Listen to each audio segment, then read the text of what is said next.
entropy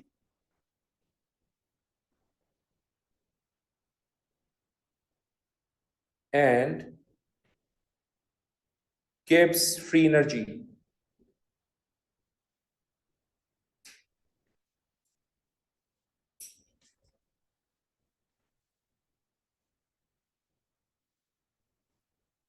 Gibbs scientist का नाम है. This is free energy. Okay, इस चैप्टर को अंडरस्टैंड करने के लिए कुछ टर्मिनोलॉजीज के ऊपर कमांड होनी चाहिए. Let's talk about those terminologies. सबसे पहले है हमारे पास सिस्टम. जिस एक्सपेरिमेंट या रिएक्शन की इन्वेस्टिगेशन की जाती है उसको हम सिस्टम का नाम देते हैं. सो रिएक्शन और experiment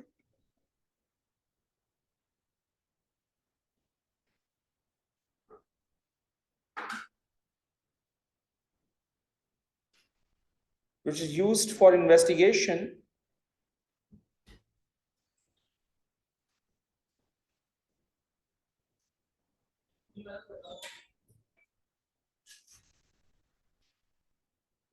is called system.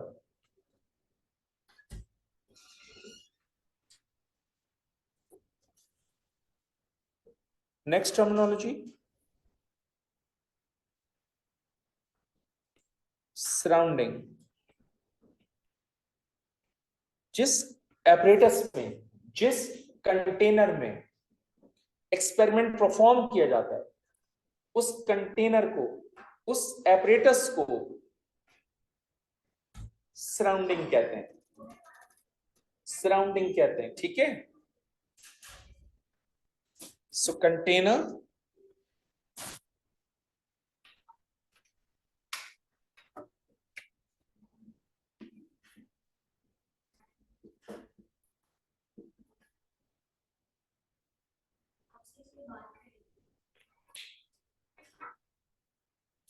Container और apparatus used for experimental investigation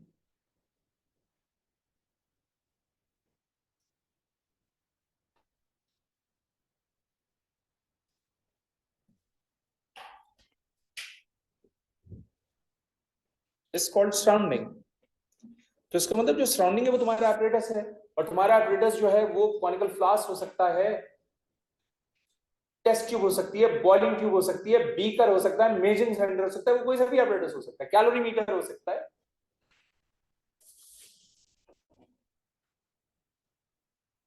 It's called surrounding. We have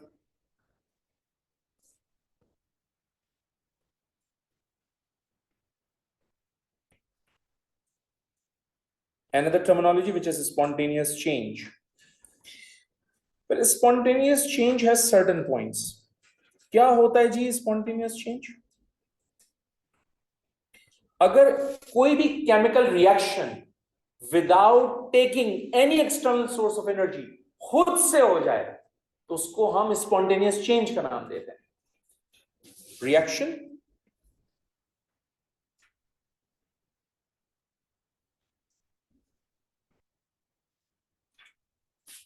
takes place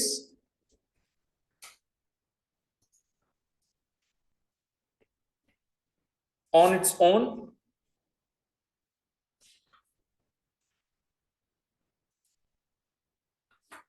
without taking any external source of energy. By the way, ये जो spontaneous change होता है ना, it can be slow, it can be fast.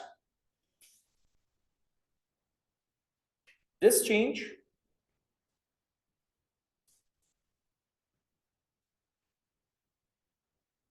can be slow or fast. For instance,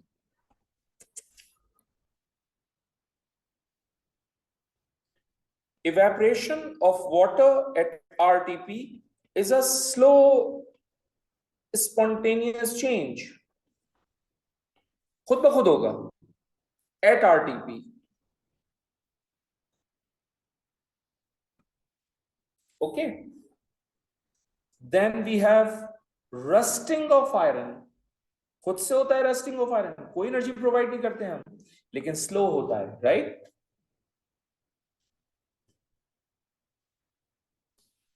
Let me give you another example on the next page.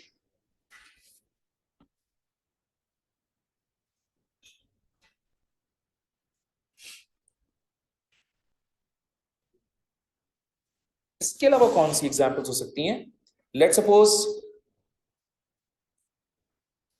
Reaction between sodium and cold water. आप जानते हैं कि जब sodium को cold water में place करते हैं reaction explode कर जाता है. It's a fast spontaneous change, मुझे कोई एनर्जी नहीं देनी पड़ रही उसको. Next, neutralization reaction. आप जानते हैं कि जब एसिड और एल्कली दोनों को मिक्स किया जाता है, reaction takes place quickly, right?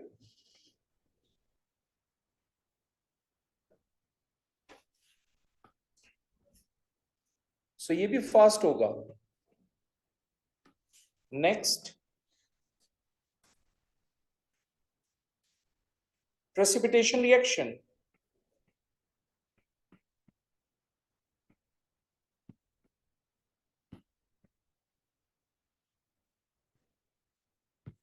Precipitation reaction तो टेस्ट ट्यूब्स में हो जाते हैं, राइट? आपने दो सब्सटेंसेस को मिक्स किया, दो कंपाउंड्स को मिक्स किया, प्रेसिपिटेट्स इमीडिएटली अपीयर हो जाते हैं. It's a fast spontaneous change again, कोई एनर्जी नहीं देनी पड़ती, खुद ब खुद हो जाता है reaction. Then we have reaction between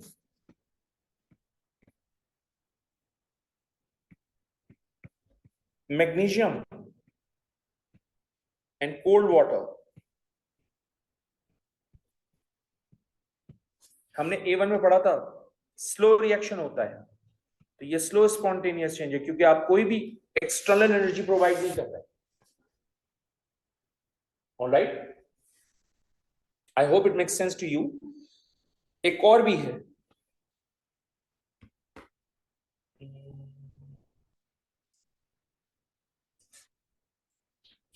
अगर मैं मैग्नीशियम और स्टीम का रिएक्शन कर रहा हूं तो it's a fast spontaneous change. We have done that in group 2 in A1, right? एक और टर्मिनोलॉजी है जो कि हमें और आप सब लोगों को पता होनी चाहिए. That terminology is basically entropy.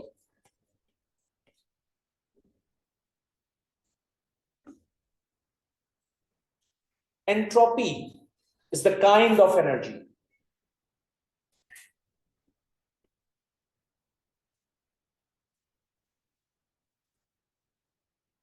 तो जाहिर सी बात है मुझे इस एनर्जी की वैल्यू कैलकुलेट करनी होगी, और वैल्यू कैलकुलेट करने के लिए मैं कैलोरीमीटर का एक्सपेरिमेंट परफॉर्म करूंगा, कैलोरीमीटर का एपरेटस यूज करूंगा. सो एंट्रोपी को फाइंड आउट करने के लिए we will use calorimeter. Calorimeter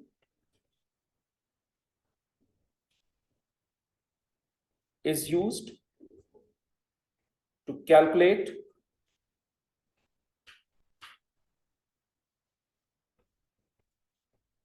entropy values. By the way, standard entry by S naught.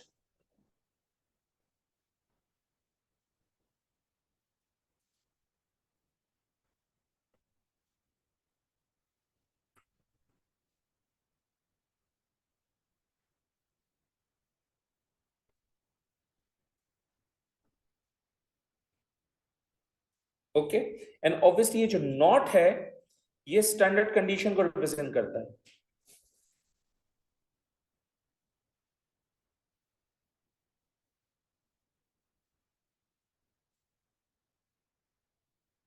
और स्टैंडर्ड कंडीशन हमारे पास दो हैं. The first one is 1 atm pressure, जो कि तकरीबन 1 टाइम्स 10⁵ पास्कल के इक्वल होता है, right? And then 25 degree Celsius, that is your standard temperature, which is equals to 298 Kelvin. तो हम हमेशा ये स्टैंडर्ड कंडीशन शो कर सकते हैं एग्जाम में। ओके, मेरी बात बहुत ध्यान से सुनिएगा, ठीक है? बहुत ध्यान से सुनिएगा। मान लीजिए कि एक एक्सोथर्मिक रिएक्शन हुआ, तो जाहिर सी बात है एक्सोथर्मिक रिएक्शन में एनर्जी सिस्टम से निकल के सराउंडिंग में जाती है, यानी केमिकल रिएक्शन से निकलकर कहां चली जाएगी? एपरेटस में। वो जो एपरेटस है, यकीनन मॉलिक्यूल्स अवेलेबल होंगे एटमॉस्फेयर में। वो एटमॉस्फेयर में मौजूद मॉलिक्यूल्स ट्रांसलेटरी मोशन कर रहे होंगे, रोटेशनल मोशन कर रहे होंगे, वाइब्रेटरी मोशन कर रहे होंगे। तो जैसे ही एनर्जी मॉलिक्यूल्स के पास पहुंचेगी, मॉलिक्यूल्स उस एनर्जी को एब्सॉर्ब करेंगे। Because of those different sort of movement of molecules, energy का डिस्पर्सल जो है वो इंक्रीज हो जाएगा, राइट? जब एनर्जी का डिस्पर्सल इंक्रीज होगा तो मॉलिक्यूल्स के दरमियान जो रैंडम मोशन है वो इंक्रीज हो जाएगी, यानी सराउंडिंग के अंदर मॉलिक्यूल्स की रैंडमनेस इंक्रीज हो रही है, मॉलिक्यूल्स की डिसऑर्डरनेस इंक्रीज हो रही है, and the measure of the disorderness is called entropy. Let's write it down. Entropy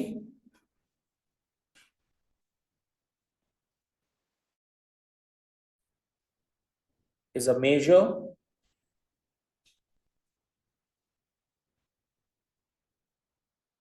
of the disorderness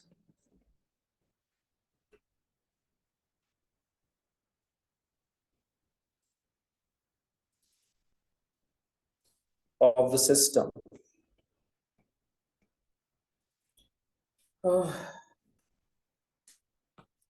ये पॉइंट तो मैंने सही लिखा है, लेकिन मुझे एक पॉइंट और शेयर करना है। On the basis of that मैं आपके साथ एक इंफॉर्मेशन शेयर करूंगा, आप जरा देखिएगा।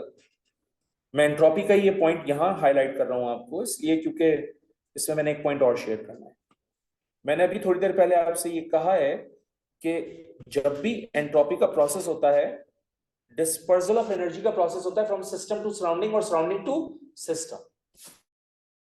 तो एंट्रोपी में क्या होता है? डिस्पर्सल ऑफ एनर्जी का प्रोसेस होता है, और डिस्पर्सल ऑफ एनर्जी हमेशा सिस्टम से सराउंडिंग और सराउंडिंग से सिस्टम की तरफ होती है, हमेशा सिस्टम टू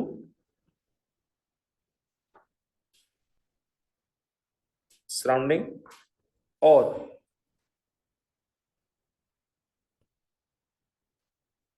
सराउंडिंग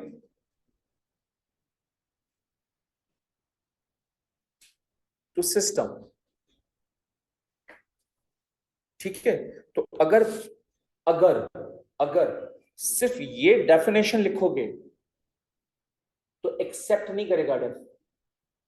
ठीक है, पहले कर लेता था एक्सेप्ट, ये अब थोड़ा सा चेंज कर दिया है। अब ये दोनों स्टेटमेंट लिखोगे तो एक्सेप्ट करेगा डेफिनेशन, यानी ये दोनों स्टेटमेंट्स डेफिनेशन का हिस्सा होने चाहिए।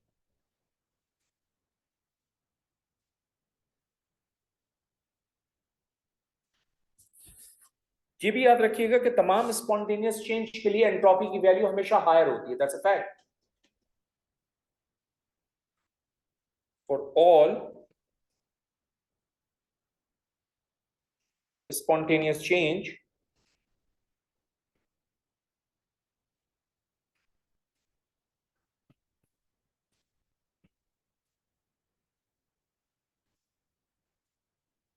entropy value is higher। एक और छोटी सी बात यहां पर मैं बताना चाहता हूं आपको। याद रखिएगा कि अगर ways of arranging of increase होता है तो एंट्रोपी भी इंक्रीज होती है।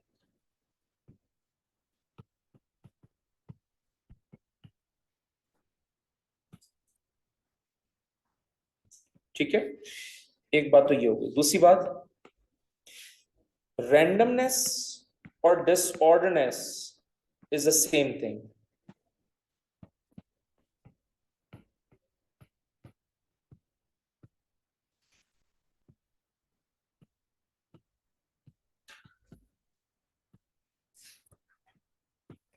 तो हो सकता है कि एग्जाम में कभी रैंडमनेस की वर्ड यूज कर ले, कभी डिसऑर्डरनेस का वर्ड यूज कर ले। सही है, ये भी ध्यान में रखिएगा। थर्ड,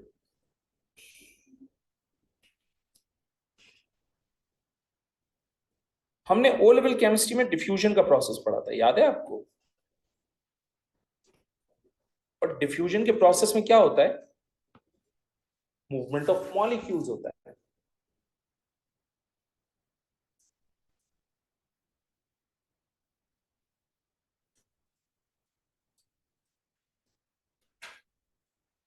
एंड ऑब्वियसली ये जो मूवमेंट ऑफ मॉलिक्यूल्स है, ये from a region of higher concentration to a region of lower concentration, right?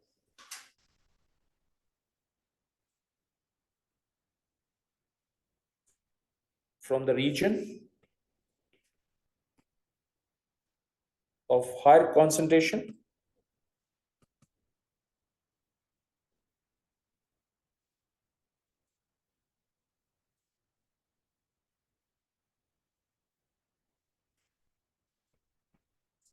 to a region of lower concentration.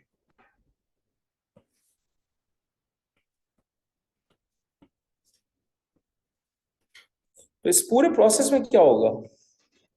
Movement of molecule हो रही है, तो एनर्जी की जो वेज ऑफ अरेंजमेंट है वो इंक्रीज हो जाएगा। इस केस में एंट्रोपी इंक्रीज हो जाएगा। तो इसका मतलब डिफ्यूजन जब भी होगा एंट्रोपी ज्यादा होगी। This increases the ways of arrangement of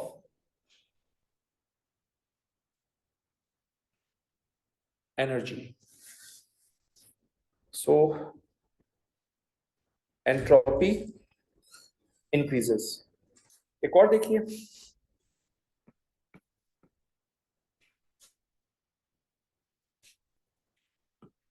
vaporization of bromine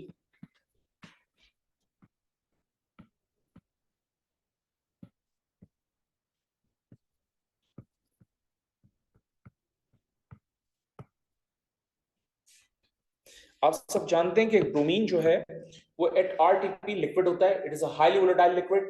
अगर आप इसका स्टॉपर रिमूव करेंगे तो ये बकायदा इवेपोरेट होता हुआ नजर आएगा एट रूम टेम्परेचर प्रेशर।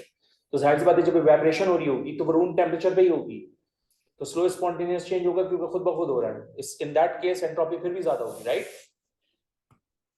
तो हम यहाँ लिखेंगे, कुछ पॉइंट्स लिख देते हैं यहाँ पर। पहला पॉइंट ये है कि bromine is liquid at RTP, volatile liquid होता है at RTP। so obviously इसमें भी spontaneous change होगा,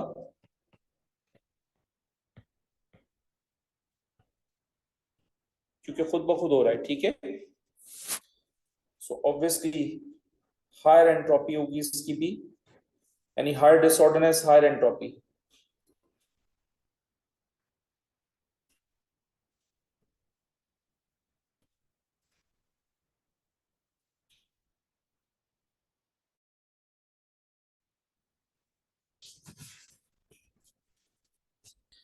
Let's talk about another very important aspect of entropy, which is comparing entropy values। इसमें कुछ डेटा डिस्कस करते हैं।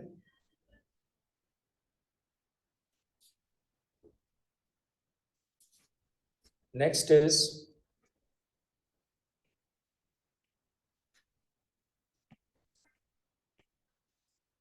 comparing entropy values.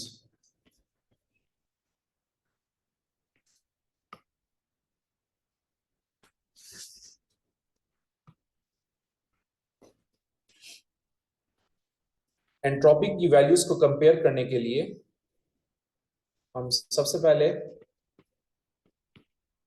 सॉलिड की बात करते हैं, सही है। और हम सब ओ लेवल केमिस्ट्री में पढ़कर आ रहे हैं कि solid particles are tightly packed together.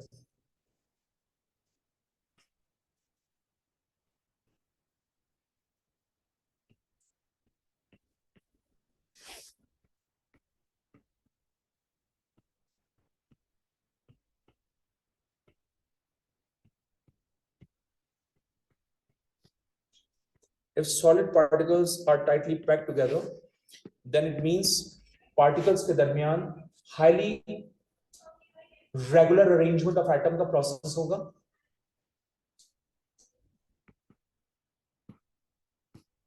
highly regular arrangement of atoms का process होगा।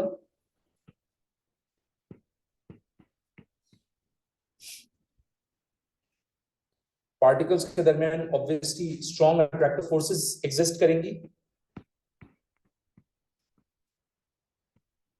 स्ट्रॉन्ग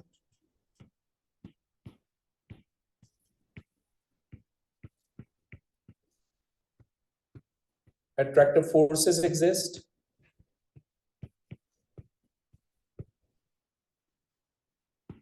और जब स्ट्रॉन्ग अट्रैक्टिव फोर्सेस एग्जिस्ट करेगी तो डेफिनेटली जो मूवमेंट ऑफ पार्टिकल है वो कम होगा, रैंडमनेस कम होगी, डिसऑर्डरनेस कम होगी, which is why solids have lower entropy values. Less movement of particles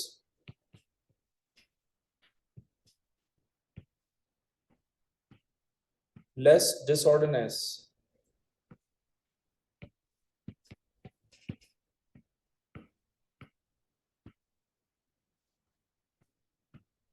so solids have lower entropy values.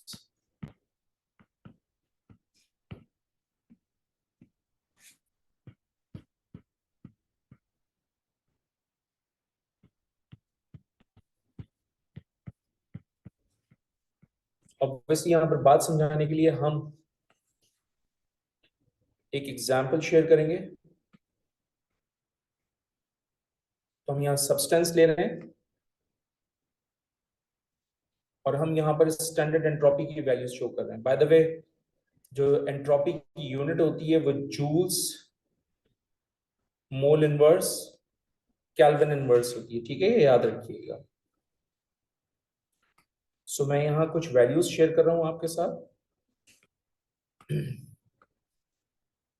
Calcium एक मेटल और एक सॉलिड, इसकी एंट्रोपी की वैल्यू है +18 joules mole inverse Kelvin inverse, यानी लोअर वैल्यू है, alright. लेकिन अगर मैं इसी कैल्शियम का एक आयोनिक कंपाउंड बना दूं, let's say calcium fluoride which is also solid, तो एंट्रोपी की वैल्यू रिलेटिवली हायर हो जाती है, व्हिच इज +40। जाहिर सी बात है हायर इसलिए हो रही है क्योंकि यहां पर लैटिस का जो स्ट्रक्चर है वो कॉम्प्लिकेटेड हो जाता है। The complicated the structure the higher the entropy value, यानी जो एंट्रोपी वैल्यू आप एक्सपेक्ट कर रहे हो उससे स्लाइटली ज्यादा हो जाती है। क्लियर होगी बात? सिमिलरली अगर मैं इसी कैल्शियम का एक और कंपाउंड ले लूं like calcium carbonate which is also solid, तो उसकी एंट्रोपी की वैल्यू और ज्यादा हो जाती है, let's say 80 joules mole inverse Kelvin inverse. तो क्वेश्चन इज कि भाई तीनों सॉलिड्स हैं लेकिन तीनों की एंट्रोपी की वैल्यूज में फर्क है। इनफैक्ट यहां से यहां जाए तो फर्क बहुत ज्यादा है ना? क्यों? क्योंकि कैल्शियम कार्बोनेट का कॉम्प्लिकेटेड स्ट्रक्चर होता है, जितना ज्यादा कॉम्प्लिकेटेड स्ट्रक्चर होगा एंट्रोपी की वैल्यू भी उतनी ही ज्यादा होगी। अब ये क्वेश्चन जहन में आना चाहिए आपके कि why this structure is complicated. तो बहुत ही सिंपल वर्ड्स में जवाब है कि this compound exhibit ionic bonding as well as covalent bonding. So अगर एक ही कंपाउंड में दो डिफरेंट टाइप्स की बॉन्डिंग एग्जिस्ट करेंगी तो स्ट्रक्चर तो कॉम्प्लिकेट होगा, राइट? सो हम यहां लिखते हैं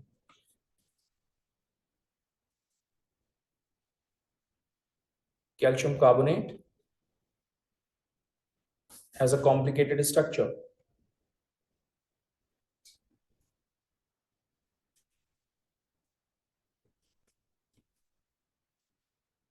because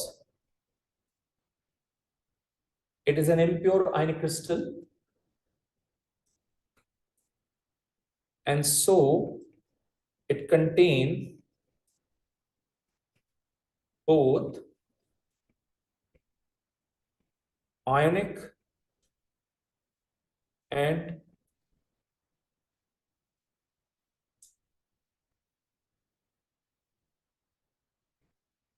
covalent bonding.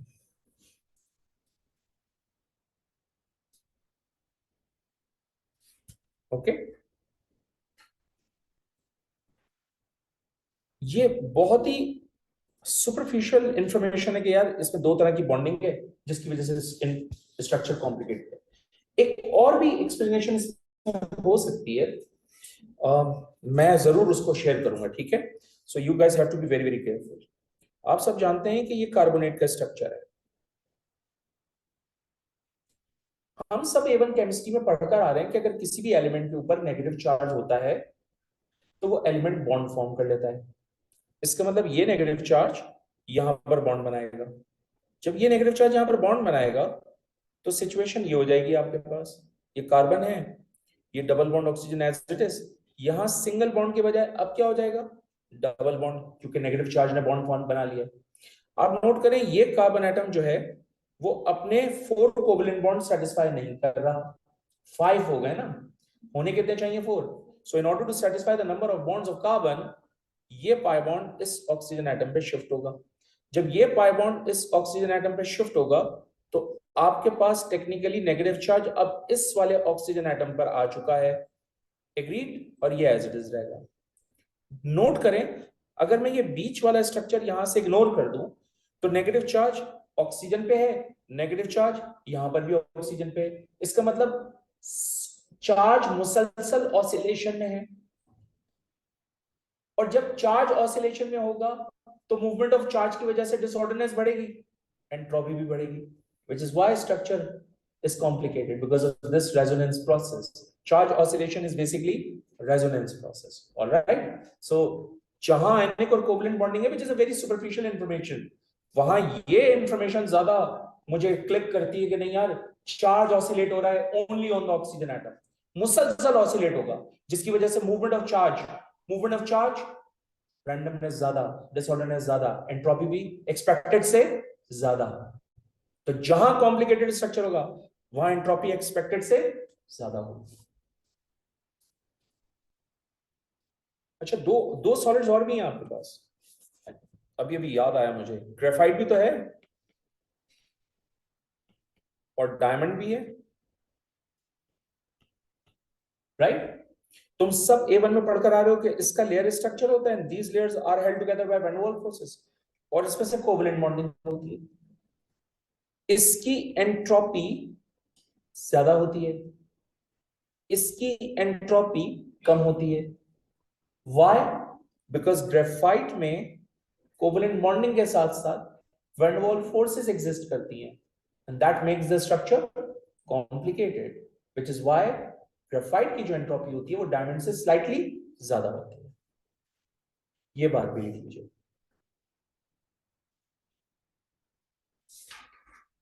हम ये बात भी लिख देते हैं,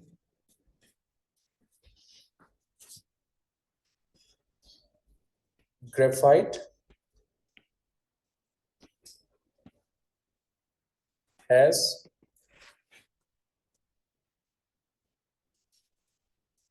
more than one kind of bonding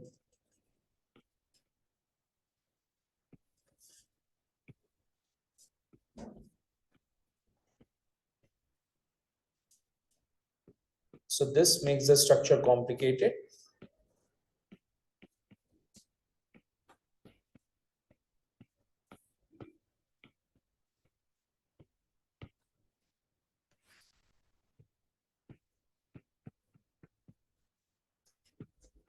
which is why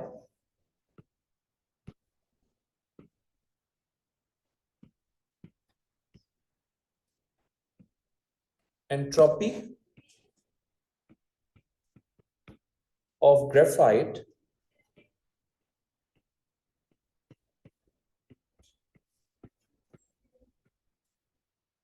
is slightly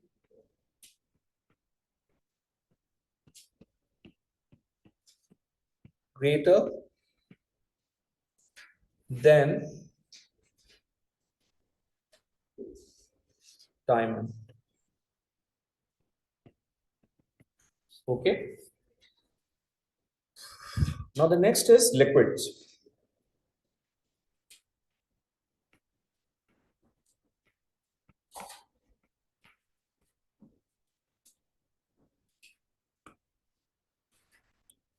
हम सब जानते हैं कि लिक्विड के जो पार्टिकल्स हैं वो एक दूसरे से डिस्टेंस पर होते हैं.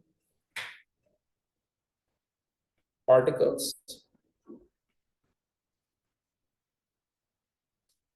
are away from each other.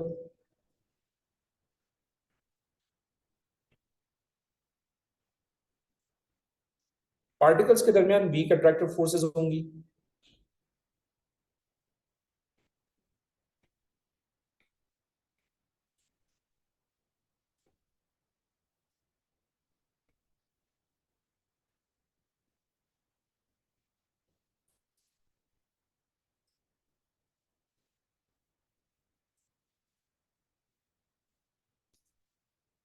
ठीक है. तो जाहिर सी बात है पार्टिकल्स रैंडम मोशन में एग्जिस्ट करेंगे.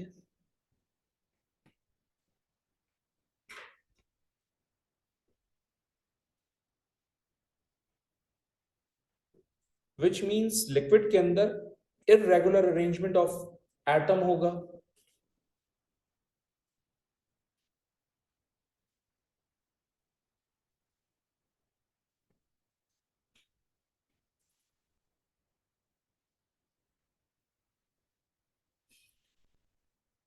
On the basis of this,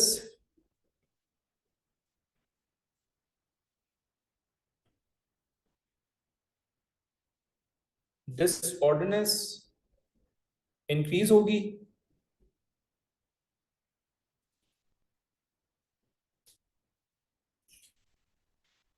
entropy की वैल्यू भी इंक्रीज होगी. So liquids have higher entropy values than solids. So entropy value increases.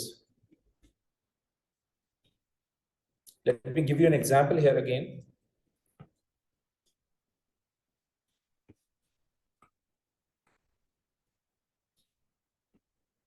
ये हमारे पास सब्सटेंस है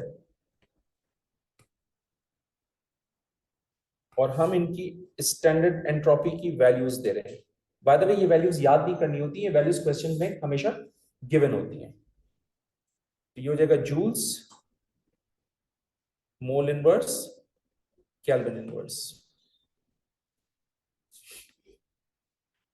फॉर इंस्टेंस हमारे पास है H2O सॉलिड जिसको आप आइस कहते हैं. फिर है आपके पास H2O लिक्विड जिसको आप वाटर कहते हैं. फिर है हमारे पास H2O गैस जिसको आप स्टीम कहते हैं. सॉलिड आइस की एंट्रोपी ऑब्वियसली लोअर होगी, लेट्स से +31. लिक्विड वाटर की एंट्रोपी एज पर स्टेटमेंट ज्यादा होनी चाहिए, तो एक्सपेक्टेड ज्यादा है लेकिन उससे कम होती है. For instance +44. ओके. और स्टीम की एंट्रोपी सबसे ज्यादा which is +160. Okay. Now the question is कि वाटर के केस में ऐसा क्या हुआ कि एंट्रोपी की वैल्यू एक्सपेक्टेड से कम आई. Because water exhibit extensive hydrogen bonding and that extensive hydrogen bonding gives significant amount of order in the system. तो हम यहां लिखेंगे entropy of water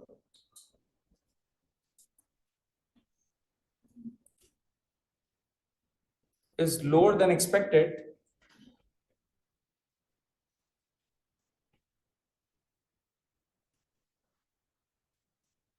because water exhibits extensive hydrogen bonding. And we have done extensive hydrogen bonding in A1, right? So it gives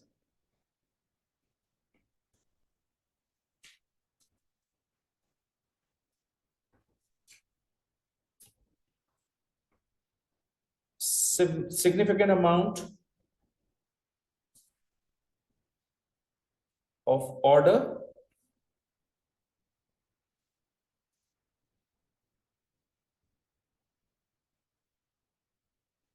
in the system.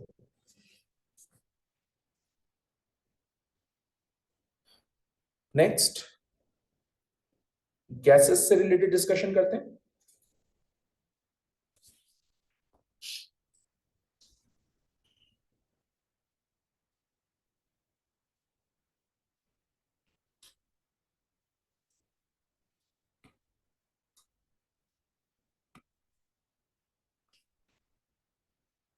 Gases particles जो है वो एक दूसरे से बहुत ज्यादा डिस्टेंस पर होते हैं.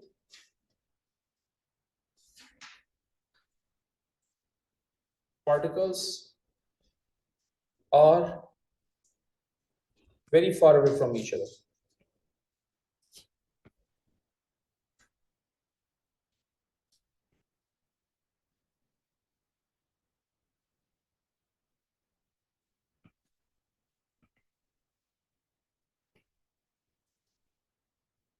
ठीक है. एंड ऑब्वियसली पार्टिकल्स के दरमियान अट्रैक्टिव फोर्सेस नेग्लिजिबल होंगी, यानी ना होने के बराबर.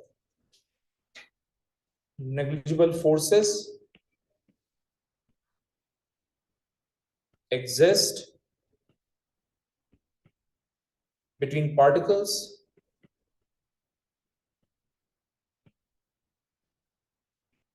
extreme random motion होगी.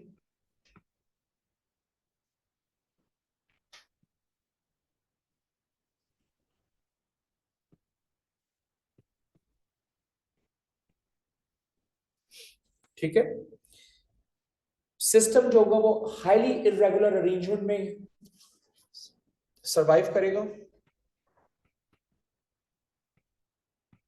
हाईली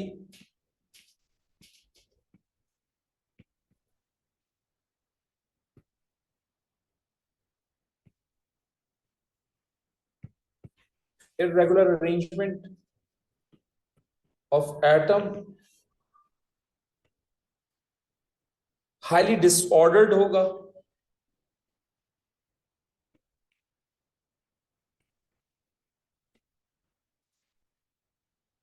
एंड ऑब्वियसली जब इतना सिस्टम chaotic होगा तो एंट्रोपी की वैल्यू भी हाईएस्ट होगी, राइट?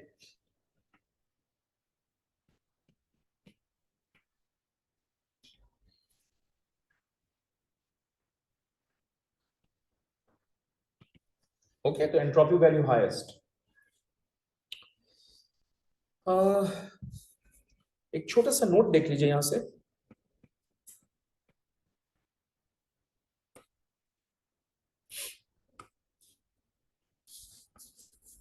देखो ये है हमारे पास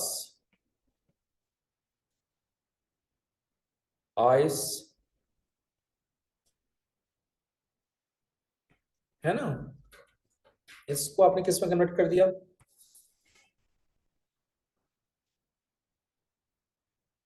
लिक्विड वाटर में. तो इस प्रोसेस को तुम क्या कहते हो? मेल्टिंग. मेल्टिंग क्या है? एक एंडोथर्मिक प्रोसेस है. सही है. तुम जानते हो कि सिस्टम जो है वो हाईली हाईली रेगुलर से, हाईली ऑर्डर्ड से इरेगुलर की तरफ जा रहा है. सही है ना? Highly regular to irregular arrangement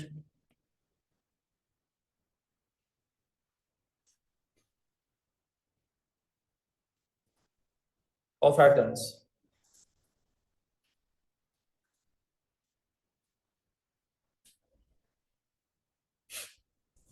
इसका मतलब इन दैट केस एंट्रोपी की वैल्यू जो है वो इंक्रीज हो रही होगी, बिकॉज डिसऑर्डरनेस इंक्रीज हो रही है. Entropy increases as disorderness increases.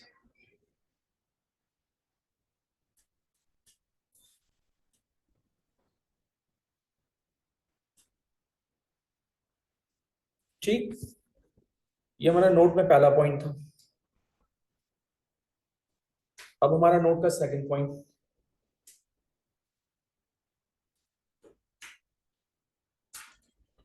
ये हमारे पास लिक्विड वाटर, एंड गाइस इसको हम कन्वर्ट कर लेते हैं स्टीम में. Obviously this process is called boiling. So boiling और इवेपोरेशन में क्या फर्क होता है? इवेपोरेशन जो है वो on to the surface of liquid होता है, बॉइलिंग जो है वो थ्रू आउट द लिक्विड होता है. Boiling fast, evaporation slow, right? Evaporation at any temperature हो जाता है, बॉइलिंग सिर्फ बॉइलिंग पॉइंट टेम्परेचर के ऊपर होता है. ये ध्यान में रखिएगा बाद में.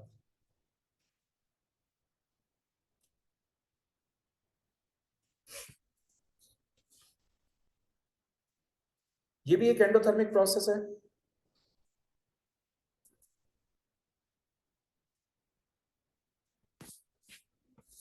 इसमें सिस्टम इरेगुलर से हाईली इरेगुलर में कन्वर्ट हो रहा है.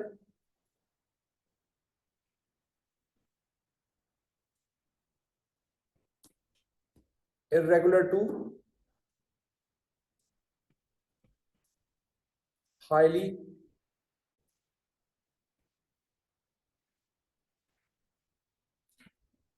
irregular arrangement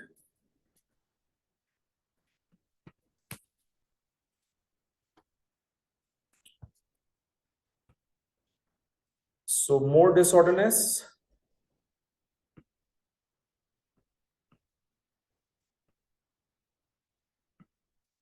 more entropy.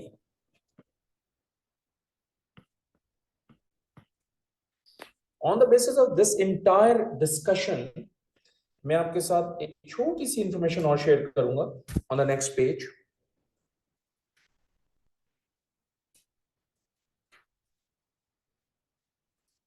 सी, हम इसको क्वेश्चन में कन्वर्ट कर लेते हैं, ऐसा करते हैं, ठीक है ना?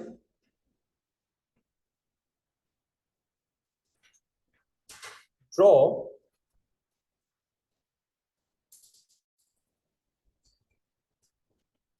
The sketch of entropy of water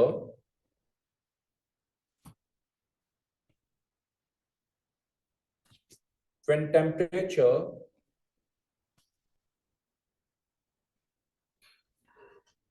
changes from 0 Kelvin to 300 Kelvin.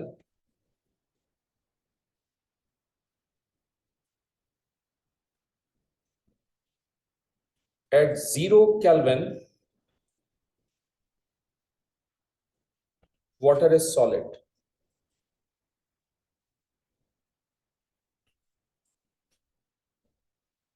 So let's suppose I have y-axis and I have x-axis also. y-axis के ऊपर हम एंट्रोपी लिख लेते हैं,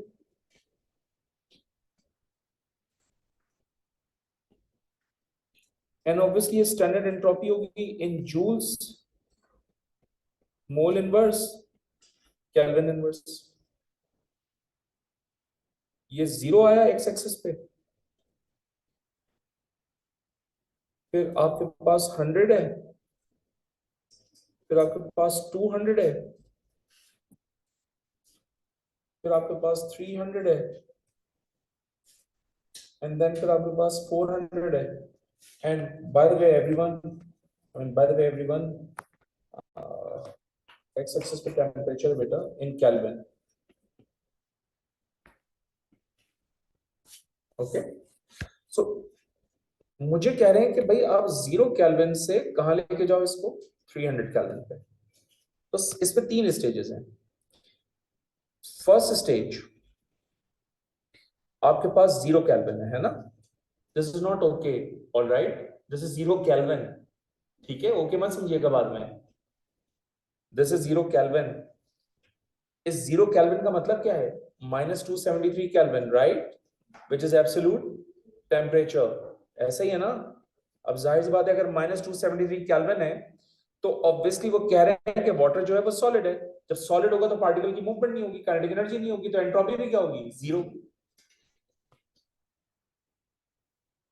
no movement,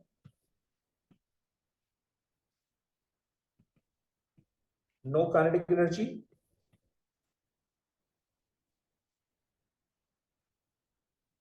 no disorderness,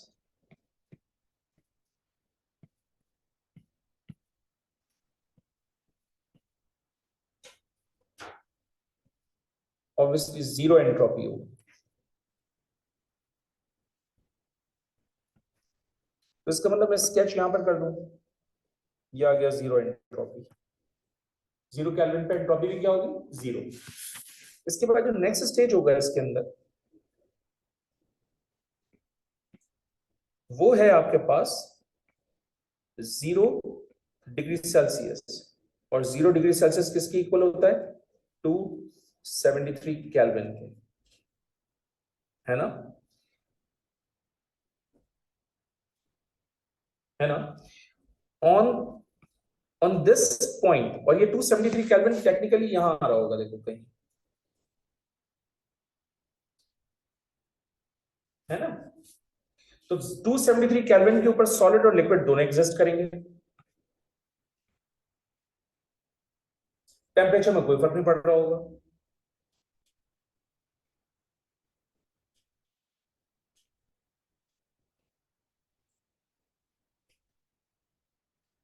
solid और लिक्विड दोनों एग्जिस्ट कर रहे होंगे, but no change in temperature. Finally जो थर्ड पॉइंट है आपका,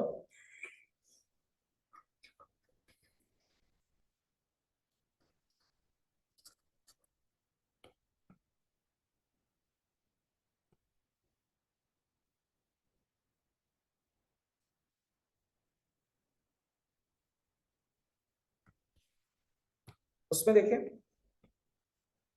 एग्जामिनर कह रहे हैं 300 Kelvin. So guys, 300 Kelvin is technically 27 degrees Celsius,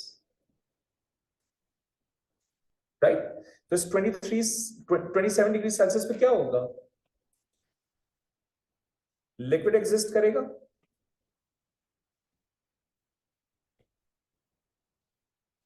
disorderness ज्यादा,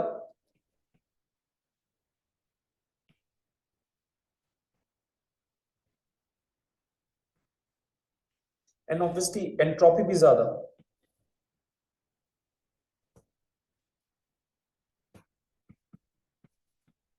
ओके, तो अगर मुझे स्केच करने के लिए कहेंगे तो जाहिर सी बात है 0 से लेकर 273 तक एंट्रोपी इंक्रीज हो रही है।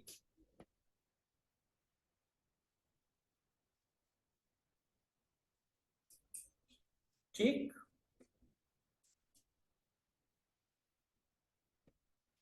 फिर उसके बाद क्या होगा, एंट्रोपी कांस्टेंट रहेगी, राइट, क्योंकि हमने कहा कि 273 केल्विन के ऊपर नो चेंज इन टेम्परेचर, तो एंट्रोपी भी कोई फर्क नहीं पड़ रहा होगा, राइट। फिर उसके बाद हमारे पास 300 है,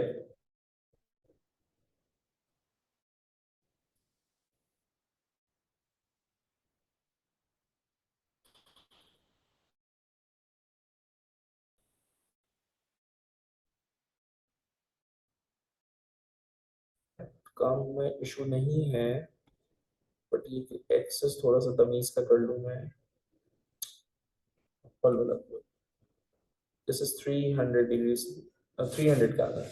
सही, तो अब 300 केल्विन पे क्या होगा, एंट्रोपी ज्यादा होगी, तो सिनेरियो आपका ये होगा।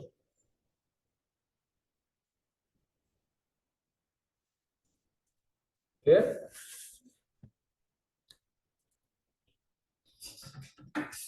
और आप चाहें तो इसको 400 केल्विन तक ले जाएं। ठीक है, याद रखिएगा 300 केल्विन है।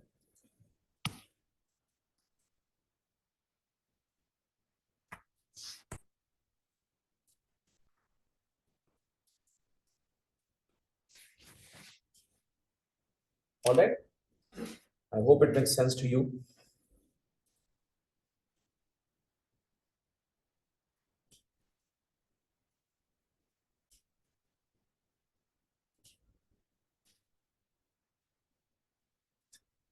ये थे जनाब कंपेयरिंग एंट्रोपी वैल्यूज, और अब हम डिस्कशन करेंगे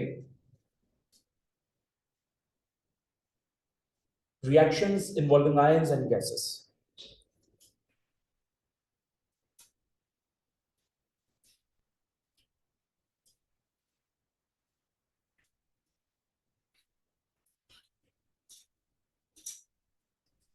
next page.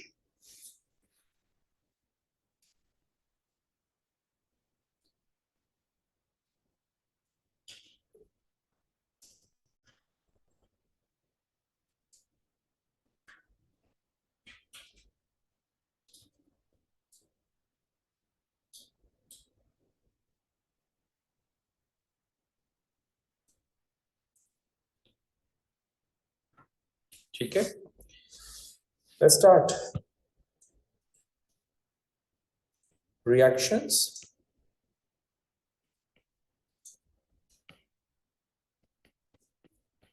involving ions and gases।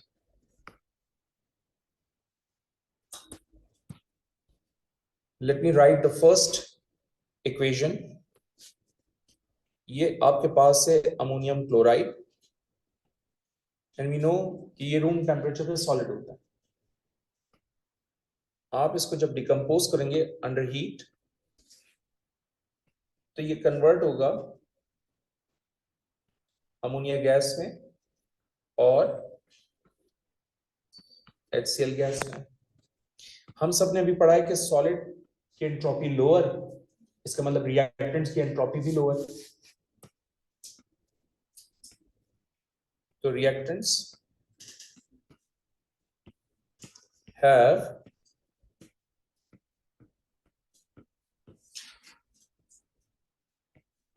lower value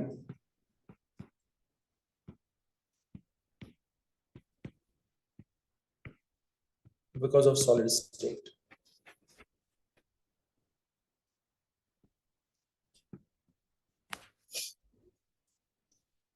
लेकिन नोटिस करें, प्रोडक्ट साइड पे गैसियस मॉलिक्यूल ज्यादा हैं। कितने मॉलिक्यूल्स हैं? 2 मोल्स, राइट? तो जब नंबर ऑफ गैसियस मॉलिक्यूल ज्यादा होंगे तो प्रोडक्ट की एंट्रोपी अल्टीमेटली ज्यादा होगी। So due to more number of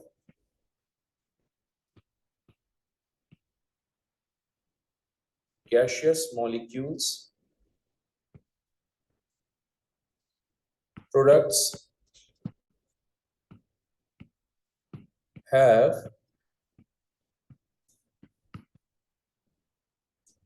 higher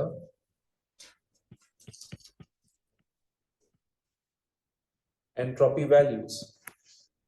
सो इसका मतलब इस पूरे सिस्टम की एंट्रोपी क्या हो रही होगी? Increase.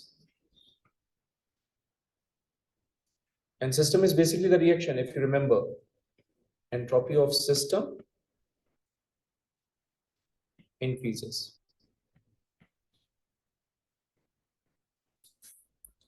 Let me give you another example। हम कुछ एग्जाम्पल इसमें लेंगे। ये है आपके पास सल्फर डाइऑक्साइड गैस, ये है आपके पास ऑक्सीजन गैस, ये कन्वर्ट होगा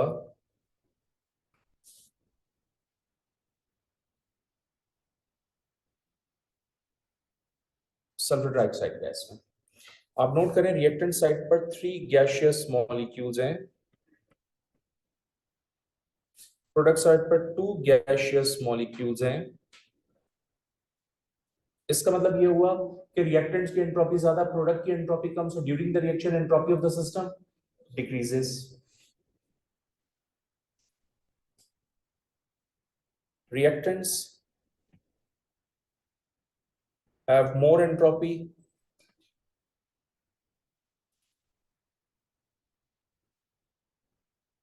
as they have more gaseous molecules.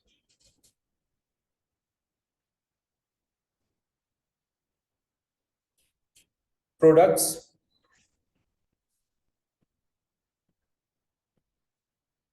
have lower entropy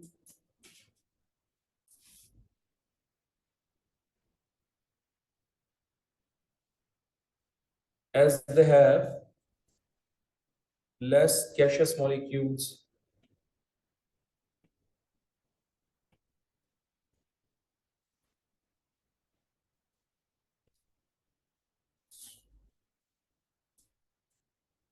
इसका मतलब entropy of the system decreases.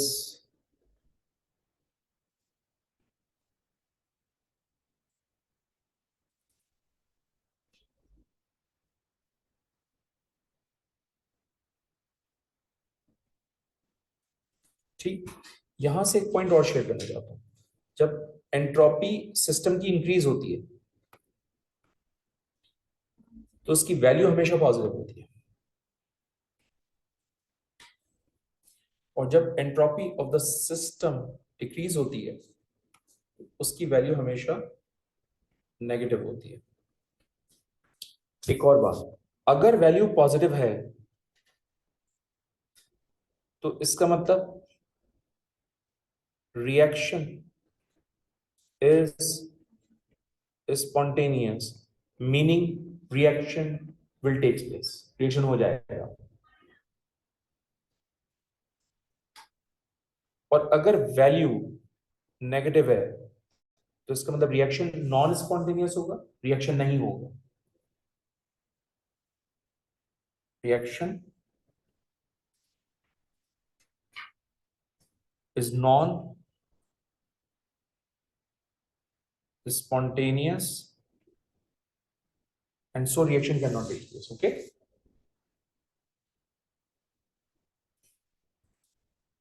Next,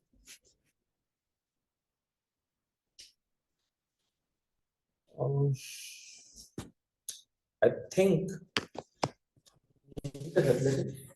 so that we can continue this part. अब ये खत्म नहीं हुआ है, हम इसको फिर नेक्स्ट क्लास में कंटिन्यू करेंगे और फिर कैलकुलेशन भी करेंगे इंशाल्लाह। ठीक है।